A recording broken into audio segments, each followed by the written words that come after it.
Bonjour à toutes et à tous et bienvenue dans cette nouvelle vidéo. J'ai récemment regardé le documentaire WWE24 sur Kofi Kingston, qui est sorti sur le WWE Network, que je vous recommande vivement d'ailleurs. Et à cette occasion, j'ai décidé de ressortir de ce documentaire quelques révélations intéressantes que fait Kofi Kingston. Pour information, j'ai déjà réalisé ce type de vidéo sur l'Undertaker, Shawn Michaels, Brock Lesnar ou encore Vince McMahon, alors si ce genre de vidéo t'intéresse, n'hésite pas à checker la page d'accueil de la chaîne YouTube où tu trouveras une playlist de ces vidéos. Et puis si tu veux d'autres vidéos de ce genre, il n'y a qu'une seule chose à faire, c'est lâcher un pouce bleu sous cette vidéo. Ceci étant dit, c'est parti pour 9 révélations de Kofi Kingston. Premièrement, dans ce documentaire, Kofi Kingston évoque son retour au Ghana. Pourquoi est-il retourné au Ghana? La plupart des fans pensaient que le retour de Kofi Kingston au Ghana juste après sa victoire pour le titre de la WWE à WrestleMania 35 était un coup de pub pour la WWE. Beaucoup pensaient que la WWE en avait fait exprès afin d'exploiter un potentiel nouveau marché au Ghana, mais ce n'est en réalité pas le cas, c'était un total hasard. La dernière fois qu'il est retourné au Ghana, c'était en 1993 quand il avait seulement 12 ans, donc c'était pour lui un gros challenge de retourner là-bas. Non seulement parce qu'il est aujourd'hui une superstar de la WWE, mais aussi parce qu'il est l'homme le plus populaire là-bas aujourd'hui. Kofi Kingston est en réalité retourné dans ce pays car il a été invité dans le cadre de la campagne Année du Retour. Cette campagne commémore l'arrivée du premier Africain esclave en Amérique du Nord, c'était il y a 400 ans.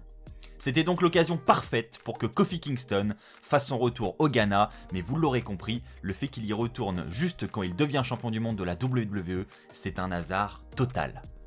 Kofi Kingston parle ensuite de ses débuts dans le catch. C'est la mère de Kofi Kingston qui va révéler qu'il a toujours été obsédé par la WWE. Il est passionné depuis son enfance. Il a d'ailleurs eu la chance d'assister au début de l'ère Austin lorsque WrestleMania 14 a eu lieu à Boston en 1998. Kofi Kingston savait qu'il voulait devenir une superstar de la WWE dès son plus jeune âge. Lorsqu'il est arrivé au lycée, il s'est donc inscrit dans une équipe de lutte. Il s'est rapidement rendu compte que ce qu'il faisait dans ce lycée de Winchester n'était pas exactement ce qu'il voyait aux écrans de la WWE, mais il a quand même pris cela très au sérieux.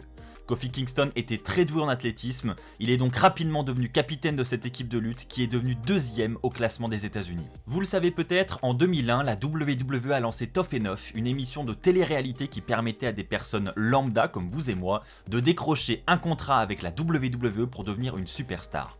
Vous vous doutez bien que lorsque Kofi Kingston a appris la nouvelle, il a sauté sur l'occasion pour s'inscrire.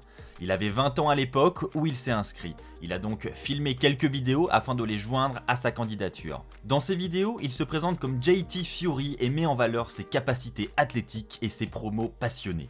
Kofi Kingston dira lui-même que ces vidéos étaient tout simplement horribles à regarder. Pourtant, tout ce qu'il dit dans sa vidéo s'avérera vrai. Effectivement, il se qualifie à un moment d'un des meilleurs high flyers que la WWE n'a jamais vu, ce qui est loin d'être faux aujourd'hui. Maintenant, la question, c'est est-ce que sa candidature a été retenue? Eh bien non, malheureusement pour Kofi Kingston, il n'a pas été retenu et n'a donc pas participé à cette émission. Mais ça ne l'empêchera pas d'accéder à son rêve quelques années plus tard. Vous allez sans doute être d'accord avec moi, Kofi Kingston a toujours été connu pour ses compétences athlétiques et non pas pour son physique. Il est loin des catcheurs aux montagnes de muscles, mais ça n'a pas toujours été le cas. Effectivement, le WWE Network nous révèle des images de Kofi Kingston au moment de son audition pour Tough Enough. On y voit un homme aux pectoraux et aux abdos bien dessinés. Finn Balor n'a qu'à bien se tenir. Parlons désormais de l'origine du nom Kofi Kingston, d'où ça vient? Eh bien lorsqu'il a été diplômé, Kofi Kingston a commencé à travailler dans un bureau où il gérait des papiers. Le travail était assez répétitif, mais il était quand même content de gagner ses premiers salaires. Cependant, malgré cela, il avait l'impression de ne pas faire le travail qui lui était destiné. Il savait qu'il n'allait pas rester dans cette entreprise. Il a donc décidé de vivre son rêve et il s'est inscrit au centre de formation Chaotic Wrestling situé en Nouvelle-Angleterre. Cette école n'était pas à côté de chez lui, mais il a quand même décidé de faire les allers-retours tous les jours. C'est en faisant ces trajets que Kofi Kingston a donné naissance au personnage qu'il utilisera pour ses débuts à la WWE. En effet, c'est en écoutant les musiques de Damian Marley que Kofi Kingston a trouvé la gimmick du Jamaïcain. Vous ajoutez à cela les compétences athlétiques exceptionnelles de Kofi Kingston et vous en faites un élève qui se démarque des autres dans cette école de catch. Grâce à cela, il sera rapidement repéré par Steve Keirn, un officiel de la WWE. Kofi Kingston continuera ensuite à perfectionner son catch dans des territoires de développement et à l'Ohio Valley Wrestling, le centre de développement de la WWE.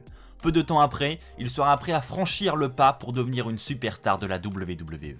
À l'époque, il a été vendu comme la première superstar jamaïcaine de la WWE. Bien évidemment, cela faisait partie de son personnage, donc ce n'était pas un fait réel. Mais afin de promouvoir ses débuts, il a été emmené sur une plage paradisiaque semblable à la Jamaïque afin de tourner une série de vidéos.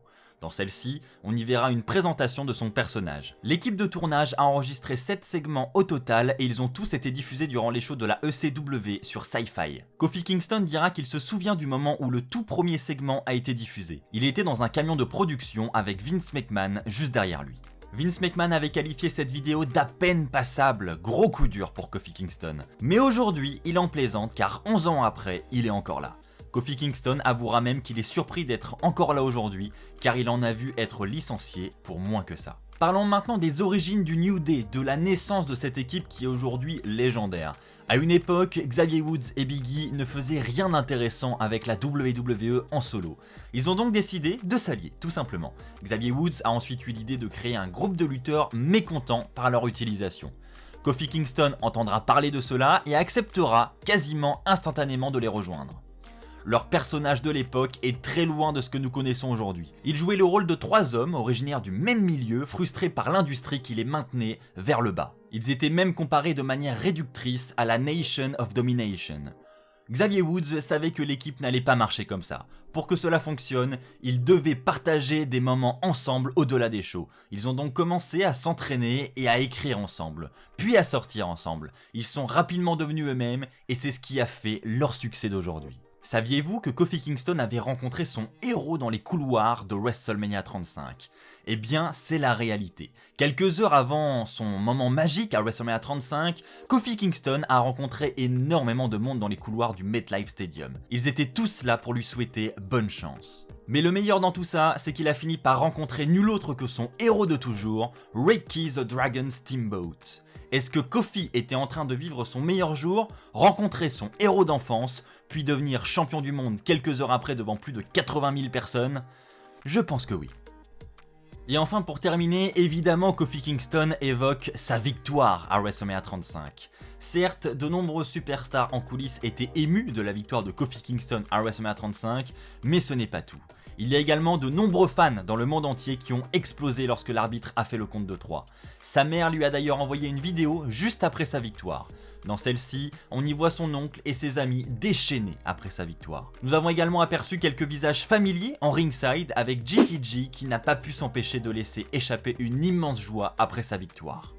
Une vidéo a également circulé où on y voit Chad Gaspard et MVP, ses amis de toujours, lâcher une petite larme pour sa victoire. C'est aussi pour ces moments que l'on peut être très fier d'être fan de catch. Voilà les amis, c'est ainsi que va s'achever cette vidéo sur les 9 révélations de Kofi Kingston, j'espère qu'elle vous aura plu. Je vous rappelle que si vous aimez ce genre de vidéos, il y en a d'autres qui sont disponibles sur la chaîne. Rendez-vous sur la page d'accueil de ma chaîne YouTube, il y a une playlist dédiée. On se retrouve très vite pour de nouvelles vidéos, d'ici là, portez-vous bien. Et puis comme d'habitude, n'oubliez pas le pouce bleu pour me soutenir si vous voulez d'autres vidéos de ce genre. N'oubliez pas également de vous abonner et d'activer la petite cloche pour être notifié dès qu'une nouvelle vidéo sortira sur la chaîne. Et surtout, soyez toujours très fiers d'être fan de catch. Allez, bye tout le monde.